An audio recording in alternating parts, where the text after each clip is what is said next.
All right, we're going to do some surface area and volume questions. The first one we're doing is this one, 22. So you have a sphere and the surface area is 66. So I have my formula right here already. I'm going to sub in the 66 for 3.14 and r squared. Then what I'm going to do is I'm going to isolate r by dividing by 4 times pi. I'll do it on this side as well. Okay, so I'm going to end up getting r squared is equal to, check,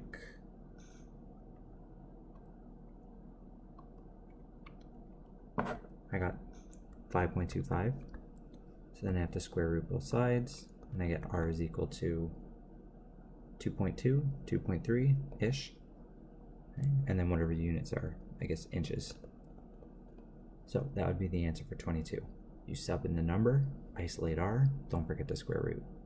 If we're going to do 24, it's going to work the exact same way, except in this case it's 314 is the surface area instead.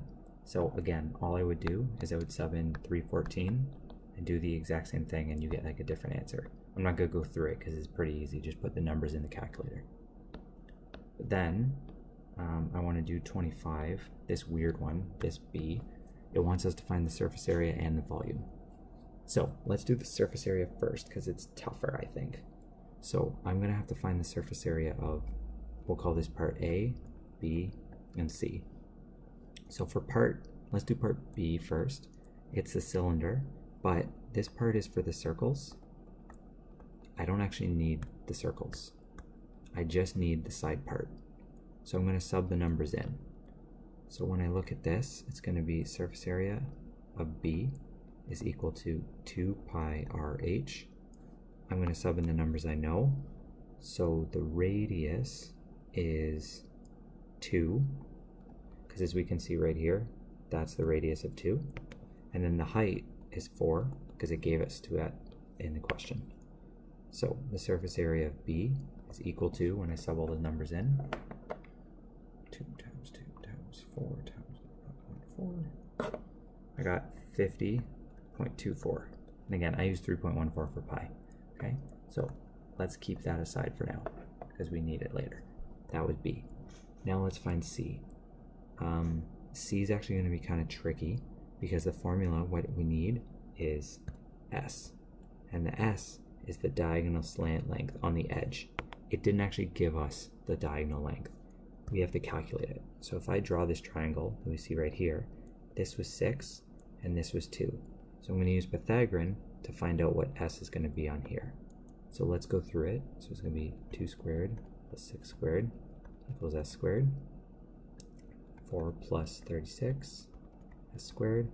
So that means S ends up equaling 40, sorry, square root of 40. Okay? If we want to approximate it for this question, it's going to be 6.3. Just so we can have a number to work with. So when I now sub in my formula over here, this part, okay, the surface area of a cone, I don't have to find the circle parts. So I'm actually not going to do the pi r squared part. I'm just going to do this. So the surface area of C is equal to pi rs. I'm going to sub in my numbers, 3.14, radius is still 2, and S is 6.3. When I sub that in, I'll calculate what it is. Okay. I end up getting 39.6-ish. Okay, that was C. So we've now found C. So now we got to find A. It's going to work the exact same way. Again, I don't know what the slant is because I need it for the formula. So I'm going to find it by using Pythagorean. This was 2 and this was 2. This is going to be S. So 2 squared plus 2 squared equals S squared. So 8 equals S squared. S is equal to root 8, or S is equal to 2.8.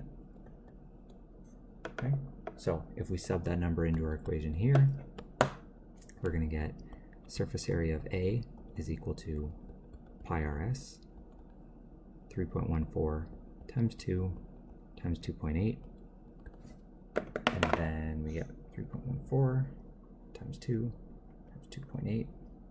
We end up getting 17.6. So now we have found all of our parts. We just need to add them together. So when we add the 3 together, so we have this one, 50, 39, and 17. When we add those together,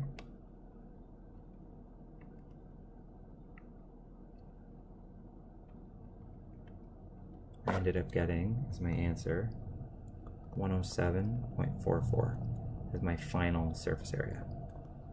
Okay, so that's the surface area. If we wanted to find the volume, it's actually a lot easier. Okay, let's actually erase all this part so we can see it. Whoa. Okay, that worked. Sorry about that. All right, fine. Being difficult. So what we need to do is we need to add the parts for A, B, and C, but for the volume. So the volume of B is equal to pi r squared times height. So we're just going to sub in the numbers.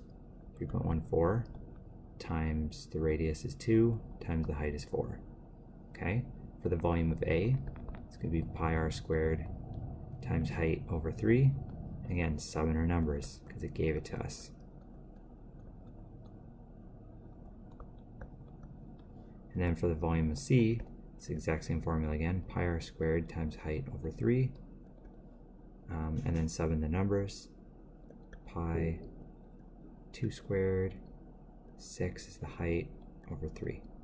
So I'm not going to do the calculations, but if you calculate this, this, and this, and add them together, that will give you the total volume because we're adding the 3 pieces together. So again, the volume part isn't very tough. The surface area part is tough because you have to realize that you're not including the circle faces and you have to take those off. Other than that, not that bad a question. And that's it.